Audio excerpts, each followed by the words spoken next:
of the enemy's tricks is to isolate us and make us think that we are the only ones facing a particular problem.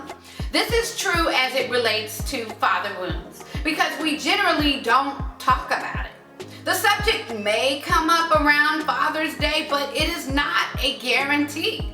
For the next 9 weeks, I'm going to be sharing conversations with women who have experienced father wounds.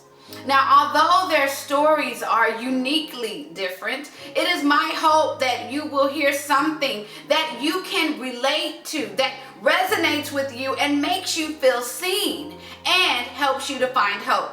May you finish this series knowing that you are loved, wanted, valued, important, beautiful, precious, cherished, healed, and fathered.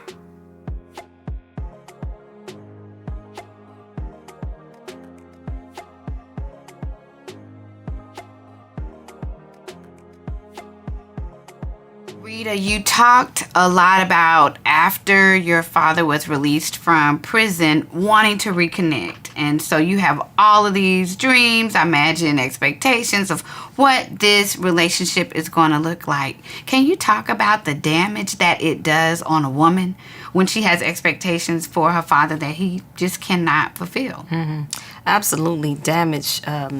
Just the expectations of, well, first of all, comparing. Right. You know, comparing yourself, comparing your life, and wanting to have something from him, expecting a relationship from him that you've seen your friends have or you've seen someone on television. Definitely. Damage where you are disappointed. And then you try to fulfill that disappointment with something or someone or some kind of substance or what have you. So you can create a multitude of damages and a multitude of pain and rejection. I know that's what happened to me. Mm-hmm. The pain and rejection that came from expecting something that he couldn't give me and wanting to have what someone else had, comparing. Mm-hmm. I can totally relate. I think for me, I even found myself fantasizing over this relationship. I carried it all the way out. I could see us doing things together. And it's like, why are you doing this? Because it's not even real. It's in your head.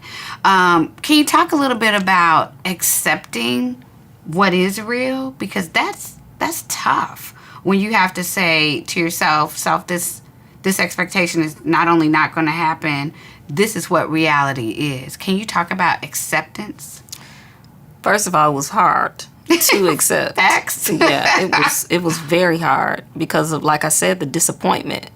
And then you want to cover that disappointment. You want to feel that disappointment with something. Right. And you want it to come, you have these false hopes that he's going to turn or that it is going to happen.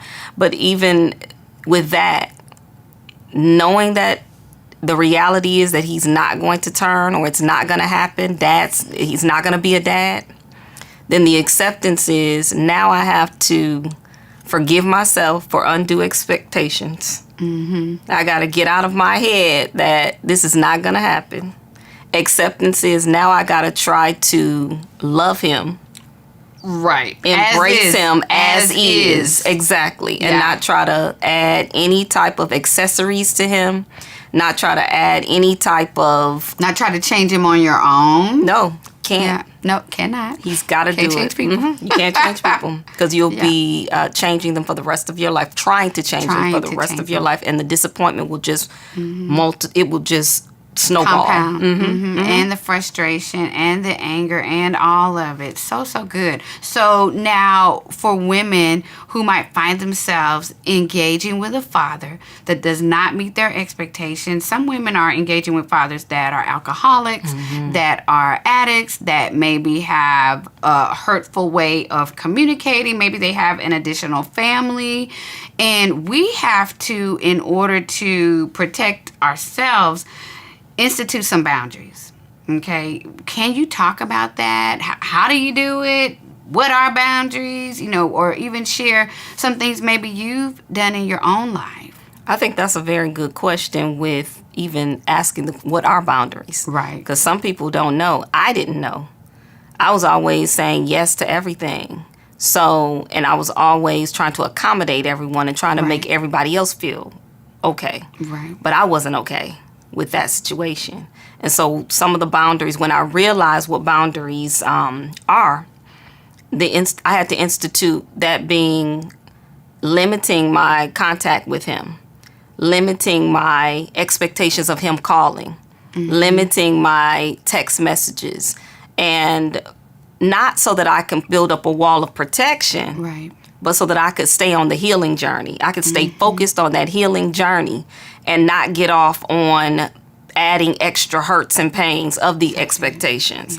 So those are some of the boundaries, the practical boundaries, those little things that I created and that I set with him as well. I allowed him going forward to initiate when he wanted to talk to me. And I became an active listener along with that. So It takes time. It takes time. It does. But that sounds like it's been very helpful for you in dealing with the type of relationship that you can have.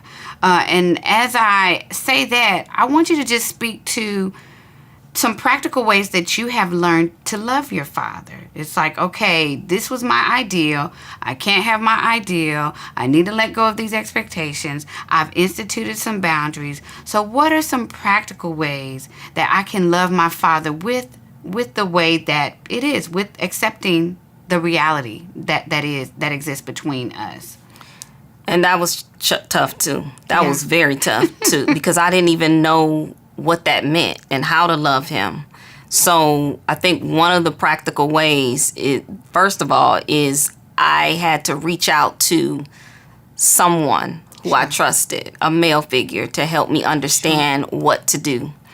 And that, after I learned that, or after I talked to that person, that brother, I know this is kind of easy and simple to say, but it was hard. I had to pray for him. I had to pray for my dad every day, and I actually do that every day. I pray for him every single day. I say a prayer for him, whether it be for his health, whether it be for his awareness, whether it be for his salvation. I pray for him. And another practical thing is, and I said it before, is being an active listener. So when he calls me, I'm listening. I'm talking to him, and I'm also really listening to what he's saying to me and allowing him to vent. And I'm not trying to beat him over the head with anything. I'm not holding him accountable for anything. I'm just listening to him and being a sounding board for him, and that's it. And then I release him and let him go. Whoa. Rita, you might have lost somebody when you said I pray for them. Some people might want to throw something at the screen. Absolutely. Can you just give us a baby step, a baby step for praying for your fathers? Because some people might say, I don't want to pray for him, or he wasn't there for me, he didn't do this, he don't deserve my prayers, blah, blah, blah, blah, blah. How do you get from that to, okay, I'm going to offer up some kind words to the Lord on behalf of this guy who hasn't done that for me? Oh, absolutely. Like I said, it was hard for me to get to that point where I was praying for him. But the baby step is I had to forgive myself first. I had to say, okay, Rita, it's okay. He's not the aggressor anymore. He's not the one who you need to inflict pain and hurt on. If someone did something for you and you messed up, the least you can do, if you call yourself a Christian, Ooh. that's the thought I had to have. That's the thought process I had to have in order to pray for him. Yes, it's going to be hard. And I know people are listening saying, I can't do that. The first thing you do is take a step, and if you can't talk to him, you need to write it down. Right. Write a letter to yourself and talk to God. If you have a relationship with God, even if it's a small one, just say, Lord, it's hard. God, it's really hard for me to pray for this man. It's hard for me to even accept him. Show me what to do. Yeah. Help me. And one of the other things is getting and talking to someone, a sister, maybe someone at church, someone in your circle who may have had the same challenges you have or similar, Right. and asking them, let me voice this to you. Can I get this off my chest? Because I'm telling you, that's one of the things that I had to do as well, is talk to a therapist and a counselor and say, this is bothering me. How do I do it? And I met guys who had issues with their daughters, meaning they didn't have a relationship with them. And I asked them, well, what are you doing about it? Mm-hmm. And those are the perspectives that I had, and that helped me get to a point where I could say, now I'm going to pray for this man. Mm-hmm. I'm going to pray for his health. I don't want to wish ill on him. Yeah. I did someone wrong as well in my life. Somebody prayed for me. Mm-hmm. So good, Rita. Thank you. You gave us some medicine today. We might not even want to take it, but we needed it. And if we can just remember that the person that has forgiven us is God, mm-hmm. and nobody can touch him. So he becomes our motivation and our impetus for forgiving and praying for our Father. Yeah. Thank you so much, Rita. So You're good. welcome. Thank you.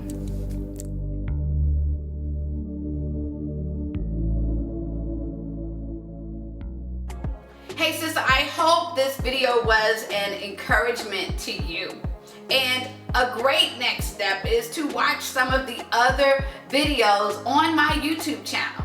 Or you can check out some of the resources that you'll find below in the description section of this video. There is a father wound quiz to help you pinpoint the type of wound that you have experienced. There is also an Overcoming Father Wounds YouVersion devotional, a free chapter of my book, Overcoming Father Wounds, and a podcast, Hope for Women with Father Wounds. All of these resources have been crafted intentionally with you in mind. If you are a woman who has father wounds, be encouraged and know, sis, that there is hope. I also want to invite you to purchase my book, Overcoming Father Wounds, Exchanging Your Pain for God's Perfect Love, as it is yet another resource that I have created with you in mind. Take care, be blessed, and be encouraged.